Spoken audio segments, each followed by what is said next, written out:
Hello, this is Jimmy Mitchell, and we are back with another episode of the Libertarian Uncensored podcast, going over all the posts on the Libertarian Uncensored subreddit. So first we have, if you could only choose one, which U.S. government entity would you shut down and why?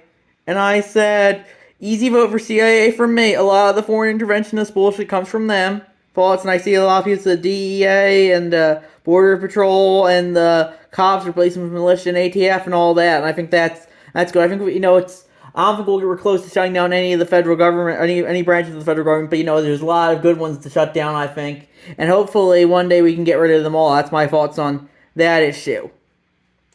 And then we have How Free Is Your State and Personal Freedom from freedominthe50states.org by Cowdog Curmudgeon. And yeah, apparently, my state is so first overall freedom is let's see. So overall freedom is number 1 is New Hampshire, and number 50 is New York. Economic freedom number 1 is New Hampshire, number 50 is New York. Personal freedom number 1 is Kansas, or no, wait, personal freedom is number 1 is Nevada, and number 50 is Texas. So that's, yeah, I definitely think, freedom, it can be, I think the rankings overall are a little biased toward business freedom over individual rights. That's what the guy, one of the comments says, but, yeah, the thing is, ultimately freedom can be relative to a lot of people. And I personally think, you shouldn't require the government to tell you what your freedoms are and aren't. That's your decision, not that of the state. And that's my opinion on that issue.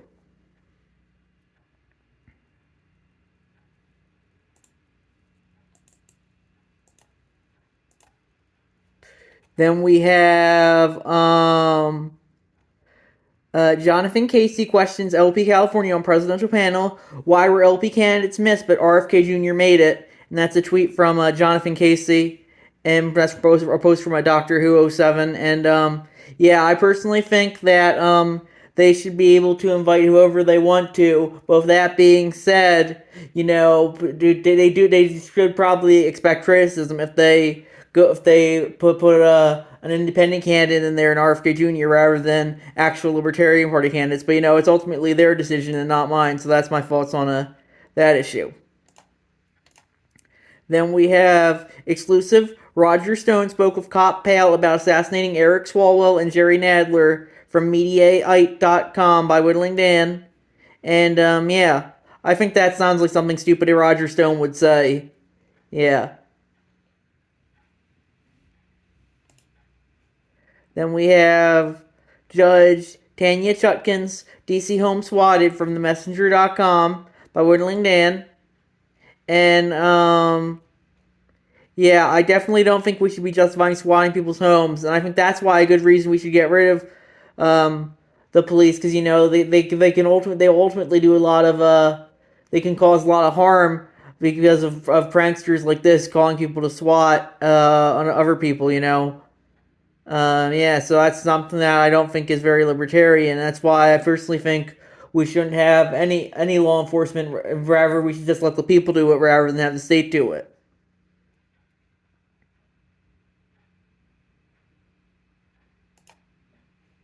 Then we have the reason I do think these things in NYC and LA is because they know authorities in those cities will allow them to terrorize people. A few consequences from A.G. Hamilton on Twitter, and I posted that one, and that was his quote tweeting of from the Independent. Breaking activists from many groups around the city are blocking outbound traffic at the Holland Tunnel. They're also blocking Manhattan side entrances, the Brooklyn, Manhattan, Williamsburg bridges. Right now is a multi-prolonged action named ending the siege on Gaza. And I said, I'm 50-50 on blocking traffic since I support both the right to stand your ground and freedom of movement, but I know that they were protesting for the wrong cause. They would have 100% been forced out by now. Then we have Twitter/X not allowed to publicly disclose what they give when they give FBI info on users from finance.yahoo.com by Chad Muffin. And And they said Reuters, the U.S. Supreme Court on Monday rejected a request by Elon Musk's X Corp to consider whether the social media company, formerly called Twitter, can publicly disclose how often federal law enforcement seeks information about users for national security investigations. The justices declined to hear X's appeal of the lower court's ruling, holding that the FBI's restrictions on what the company could say publicly about the investigations did not violate its free speech rights under the U.S. Constitution's First Amendment. And, yeah. I personally don't think that is very libertarian. I think you should be able to say whatever you want in regards to what your interactions with government. So I personally think that's the wrong decision by the Supreme Court to not hear that case. Then we have Putin had to go cap in hand to beg North Korea for weapons, says the UK's defense secretary from BusinessInsider.com by Whittling Dan. And yeah, I guess, I personally think that might be some propaganda because I don't know if Putin's really that weak. They want, like, a lot of the pro-Putin propaganda makes him seem overly strong, but I'd say this is more anti-Putin propaganda that makes him seem overly weak. So I don't know if that's 100% true or not, but yeah, I definitely do think, Russia's kind of hard up right now, and hopefully they can get they can get it all resolved, and yeah, that's my thoughts on that issue. And we have libertarians don't even like other libertarians, and it's a meme. It's from Chad Muffin, and that's post. It's the meme with the "Are you two friends?" and the woman has the Democratic Party logo on her head, and the one truck guy says yes, and he has the Republican logo on his head, and the other says no, and he's got the Gadsden flag logo. And I said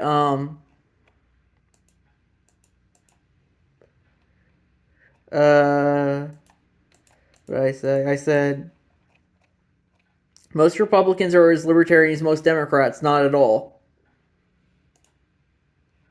So that's my thoughts on that issue. A lot of Republicans, they love to pretend that they're small government libertarians, but a lot of them are just faking it. Just like how the Democrats really aren't too libertarian when you get past some of their social policies. Then we have Oversight Chairman James Comer's legitimate shell company was shut down twice from the dailybeast.com by Kage blah blah blah, and I definitely don't think that's very libertarian. I think if people want to have their own companies, they should be able to, and the government shouldn't be shutting them down when they don't like them. So that's my thoughts on that issue. Then we have Flooded in Debt, Rand Paul's fight to fix federal flood insurance from John Stossel on YouTube. And I posted that, and I said, I don't think I commented on this one, but yeah, I definitely do think, we shouldn't have flood insurance to the rich and all that. I don't think we should have any federal insurance programs at all, I would say. And yeah, I personally think we should just let the private market handle insurance, not have the federal government do it. That's my fault on that issue. Or any of the, or state and local governments as well, so that's my fault on that issue, yeah. Then we have a little context on what we're dealing with here from Kage blah blah blah, and that's a crossword from the Louisiana subreddit. It's a tweet from Clay Higgins, who tweeted, "My wife has a gift of premonition. Last night she dreamed that federal squads were in our home seizing guns, knives, quote unquote unauthorized foods, and stored water. That they said we had been quote unquote reported. Becca awoke crying. What happened to our freedom? She asked, what indeed?" And I said, we already pretty much have that with the ATF, though. So that's my thoughts on that issue. We already do have government enforcers who can take pretty just by taking all those things from you, and that's the scary world we live in. The government can take whatever it wants from you ultimately, and they have the force to do so. That's why you gotta resist them for as long as possible, I would say, until you can't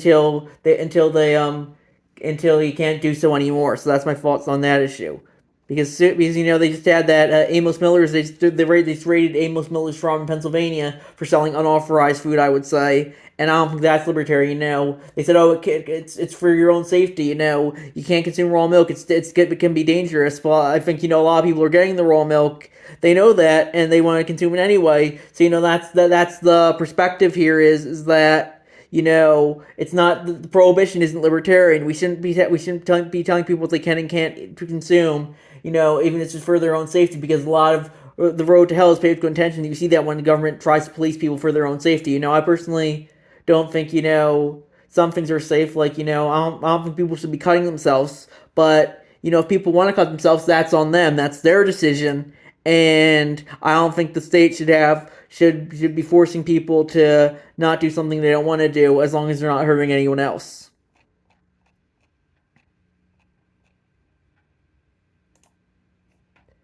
Then we have Roger Stone repeatedly said Democratic congressman has to die, from TheGuardian.com by Kage blah blah blah. And yeah, I personally don't think that's very libertarian, but then again, neither is Roger Stone, so that's my fault on that issue. Then we have a CBDC means giving the feds the ability to confiscate your wealth and violate your privacy on demand. They're serious about implementation and have already ran a CBDC pilot in New York to avert dystopia. These schemes must be stopped before they even ever take root, from LP National on Twitter, and I posted that, and I said, even though they feel inevitable at this point, we need to resist the CBDC and the Chinese-style social credit system that is sure to follow as much as possible. And yeah, I definitely think, I personally think if you want to be in a voluntary system where there's a social credit system, you should be able to. But right now, I think they're trying to enforce a Chinese-style social credit system where they will dock you points for criticizing the government or saying what they deem to be hate speech or misinformation. And increasingly, any dissent at all will be increasingly criminalized. I think it's like the Chinese-ification of the West in regards to the government. Any dissent at all will be criminalized, and you increasingly won't be able to dissent at all without being sent to jail over it.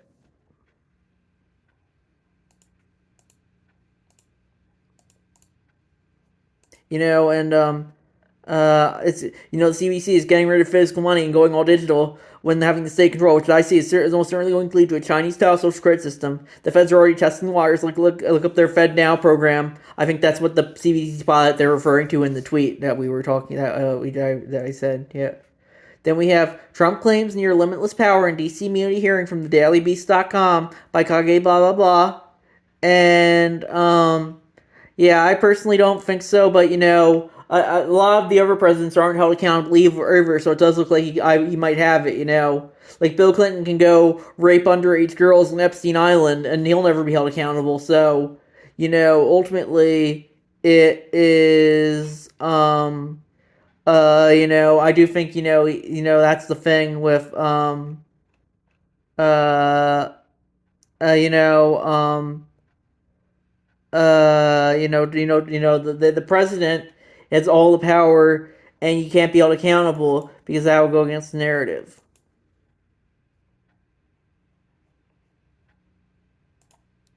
Then we have Let's Pick Our Brains for Working Policy for My Scenario from Special Organization 5, and they said, asked this in the Libertarian subreddit a few years ago, but just provided the lack of basically libertarian values, but none about policies to combat it. Probably why I left, because they provide no answers, practically almost banned me, because I'm not pure, is what I felt. You just can't hurt yourself when you expect to win. What the fuck does that mean? The scenario is we have created a state for libertarian umbrella-minded people, and the problem is we are a landlocked country, war-enabled, war-ended, stabilized country, but no peace. All our neighbors have sanctioned us and hate us. No allies, no resources, not recognized this country and isolated. Flying out will result in being violating airspace and will be shot down. And I said,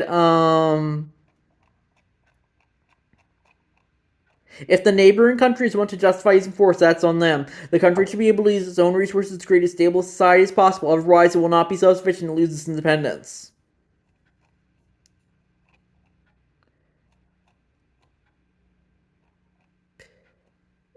If you aren't self-sufficient, maybe you aren't ready to be independent. Just my perspective, so that's my thoughts on that issue. I think that I would like a libertarian state, but it needs to be self-sufficient as well, and that's something that's very important.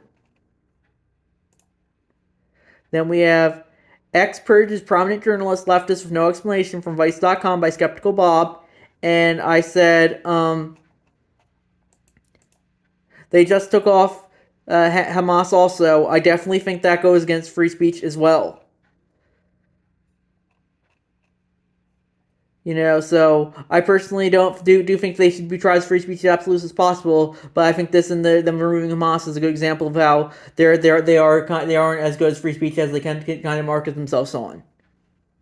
Then we have South Korea passes law banning dog meat trade from BBC, and I posted that, and I said, I think that people should be able to trade whatever they want, however immoral, with the exception of humans who don't consent. I would say the exact same thing if this was a human meat trade. I don't want to tell other people what they can and can't do.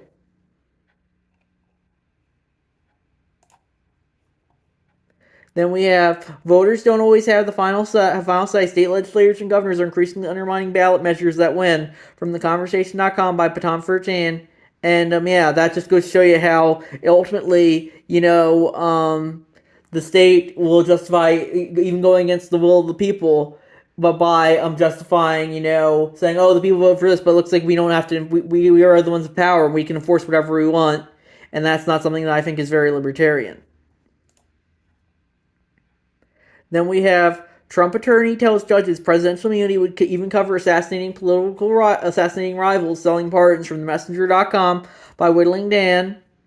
And yeah, as we were talking about that earlier, I definitely don't think it would, but I personally wouldn't justify that. But Obama had a kill list and no one really cared, so that's the thing. That's the thing. Ultimately, it does have the president does have as much power as he they can justify. I think that's why Bill Clinton can get away with raping girls on Epstein Island. Then we have Nazi salute and symbols banned in Australia from Inside Edition on YouTube, and I posted that and I said, not libertarian. If we don't believe in free speech for those who be despised, we don't believe in it at all.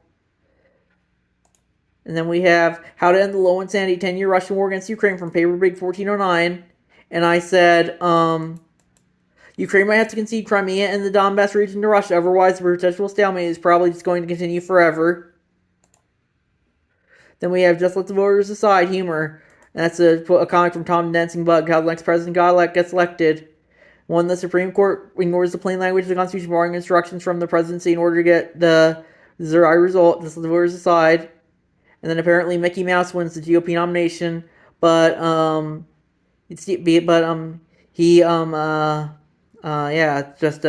voters decide to choose Mickey Mouse because he's public domain now, and then he gets elected. Ultimately, I think I wouldn't vote for Mickey Mouse, but ultimately, if the people want to vote for Mickey Mouse, I guess they should be able to. I think it's I love how the DNC is really pushing for the 14th Amendment, like they have been trying to undermine the First, Second, and Fourth Amendment for decades. And yeah, so ultimately you could say that the Trump's presidential run is illegal, but ultimately I do think the libertarian perspective is let the people decide, and if people want to view the election as illegitimate, and I think they should be able to as well. So that's my thoughts on that issue. And then I think we're see if there's anything new. I think we're gonna wrap it up there. I'll see you guys next episode. Bye.